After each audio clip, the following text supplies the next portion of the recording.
Would we accept an embassy in Cuba where our diplomats are not allowed to meet with democracy activists on the island?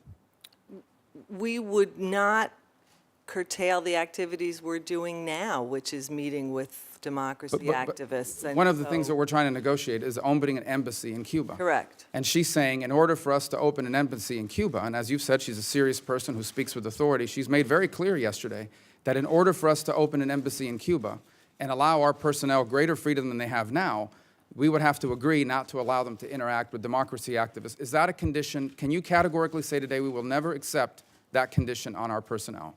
What I can say is that I don't yet know whether that's a real condition on their part, but we could not accept that condition. What do you mean if it's it not a were. real condition? You Well, just I said think- she's a serious person who speaks with authority on behalf of the government. I also think that sometimes things are said in public that are not necessarily a position in private, and I don't know that they have made that a condition yet. But in You fact, have that is to their ask position them. in public today, is it not? I saw what she said in public, but what I'm in saying practice, is that's their condition. we could not accept not meeting with democracy activists and with the broadest swath of Cubans possible. That's the point of this policy. These are steps, the steps we have announced, that are designed to get more resources and information to the Cuban people.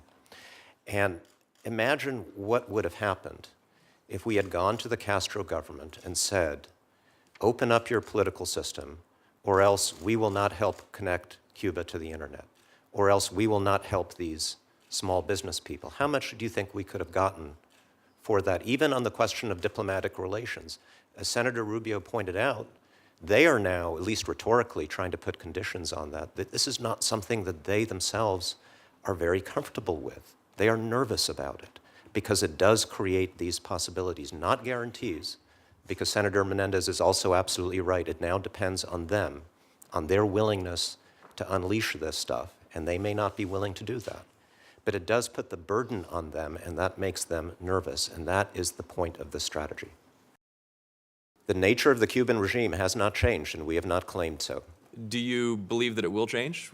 I am absolutely confident that the Cuban people who have been fighting for change in Cuba are going to prevail, and I think they will be more empowered to prevail as a result of this new policy. And do you believe the Castro regime will become your partner in that empowerment? I have no indication that they have any desire to become our partner in that. That's not the way this works in any authoritarian state. I believe he had a discussion with President Obama when he was at the Vatican, when